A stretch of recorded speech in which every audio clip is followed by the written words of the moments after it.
بالله من الشيطان الرجيم.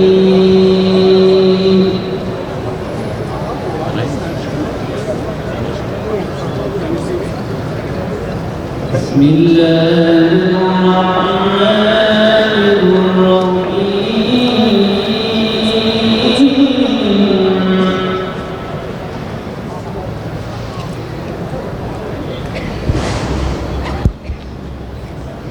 سبحان الذي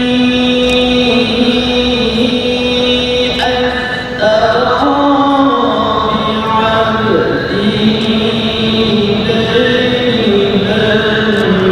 ليلا من المسجد الحرام. Filistin konvoyu 25 Temmuz'da Bosna'da yürüyüşüne başladı. Filistin konvoyu veya işte Filistin'e devamlı insanlar niye akın ediyor? Aslında akıncılar niye akın ediyor? Çünkü soykırım devam ediyor. Soykırım bitmiyor. Daha önce yaklaşık 3 sene önce başlayan soykırım öncesinde her gün yüzlerce insan öldürüyorlardı. Şimdi onlarca insan öldürüyorlar. Her gün yüzlerce ev yıkıyorlardı. Şimdi onlarca ev yıkıyorlar. Her gün yüzlerce çocuk öldürüyorlardı. Şimdi onlarca çocuk öldürüyorlar. Dünyanın, insanlığın tepkisi öyle bir noktaya geldi ki artık bu Siyonistlerin ne kadar şeytan, ne kadar ahlaksız, vahşi olduklarını gördüler. Bu tepkileri dindirmek için maalesef bize ateşkes diye bir masal uydurdular. Şu anda dünyada maalesef Filistin'de ateşkes gerçekleşti diye bu soykırımı yapan katillere tepki azaldı. Filistin'de yaşanan dramı tekrar bütün dünyaya hatırlatmak için yola çıkan Filistin konvoyunun değerli üyeleri, Ankara'ya hoş geldiniz. 7 Ekim'den bugüne Ankara'daki bütün çağrılarımıza destek veren ve bu çağrılarla meydanlara dökülen aziz Ankara halkı, hoş geldiniz. İnsanlık haklının değil, güçlünün haklı olduğu bir düzende yaşıyoruz. Birleşmiş Milletler'de veto yetkisi olan Beşli Çete, İsrail istisnacılığı ile bir vahşi düzeni dünyada hakim kıldı. Bu vahşi düzen, bu Siyonist düzen bugün başlamadı. Osmanlı'nın yıkılacağını hisseden İngiltere, Filistin'de kendisine bir lejyon bulmak için Yahudileri seçti. 7 Ekim'den bugüne bu sistematik terör bir soykırıma dönüştü. Ve uluslararası sistem sadece seyretti. Dünya halkları bu sefer ayağa kalktı. Sivil direniş bu sefer ses getirdi. İsrail tarihte hiç olmadığı kadar yalnız kaldı. Şiddeti esas almayan, sivil bir anlayışla yola çıkan Filistin konvoyu bu anlamda çok ciddi bir misyonu yerine getiriyor. Eylemlere gittiğimizde ne olacak diyenlere sesleniyoruz. Bu eylemler büyük bir mücadelenin önemli bir parçası ama her şey değil. Hayatın hemen her alanında dünyayı sarıp sarmalayan Siyonizm terörüyle mücadele etmek zorundayız. Filistin konvoyu yola çıktığında Ankara'da Amfitap'la iletişime geçti. Ankara Filistin Dayanışma Platformu'ndaki gönüllülerimiz 2,5 yıldır hemen her eylemde sessizce ve fedakarca emek verdiler. Kendilerine teşekkür ediyoruz.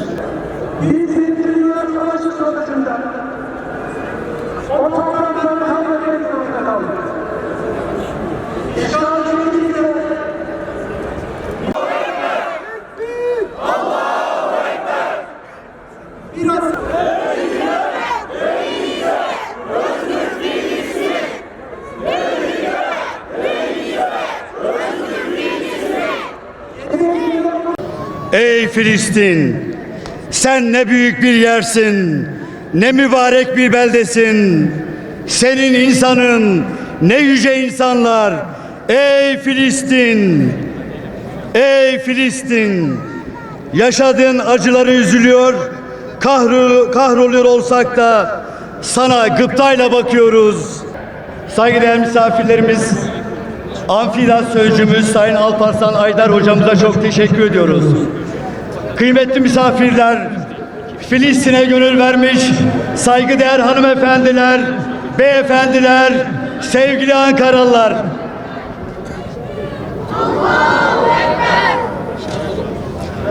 Bu güzel konvoyu Ankara'da karşılamanın bahtiyarını hep birlikte yaşıyoruz. Bir kez daha hoş geldiniz, şerefler verdiniz. Doktor Hüseyin Durmaz'ı konuşmalarını yapmak üzere tekbirlerle mikrofona davet ediyoruz. Öncelikle bu kıymetli karşılama için Ankara halkına, Amfidap adına Alparslan Bey'e, yine Akil heyetinden İsmail Mansur abiye ve hepinize tek tek ismini sayamadığım teşekkür ederiz. Bildiğiniz gibi bir soykırımdan bir soykırıma ifadesiyle yola çıktık. Bundan tam 30 sene önce Srebrenica'da bir soykırım yaşandı. Hatırlayın ne olmuştu? Birleşmiş Milletler Srebrenica'daki halka burası güvenli bölge, gelebilirsiniz demişlerdi ve insanlar toplanmıştı. Daha sonra onları teslim ettiler. O halk katledildi, soykırıma maruz kaldı. Aslında o günden bugüne dikkat edersek aynı şey yaşanıyor. Bir takım uluslararası anlaşmalar, BM vesaire hukuklar çiğnendiği gibi alınan kararlar da uygulanmıyor. Dolayısıyla gözümüzün önünde Gazze unutuldu ve Batı Şeria'da yeni bir Gazze yapılmak isteniyor. Ateşkes olduğunda hepimiz bir nefes almıştık. Gazze yeniden imar edilecek, Gazze halkı yüzü gülecek, bizler de Gazze'ye gidip yeniden ayağa kaldıracaktık. Ama geldiğimiz noktada görüyoruz ki Gazze'deki işgal her geçen gün artıyor. Bir taraftan da Gazze'de her gün şehit haberleri gelmeye devam ediyor. Ve Gazze'de bunlar yaşanırken aynı zamanda Batı Şeria'nın da açık bir şekilde yeni bir Gazze olması için harekete geçtiklerini ifade ediyorlar. On binlerce olay yaşandı Batı Şeria'da. Yaşanmaya devam ediyor. Yeni hedefimiz orası ve orayı da Gazze gibi yapacağız diye gözümüzün içine baka baka konuşuyorlar. Biliyoruz, hava sıcak, şartlar zor. Ama unutmayalım, bu bizim yaşadığımız çağda olan bir soykırım.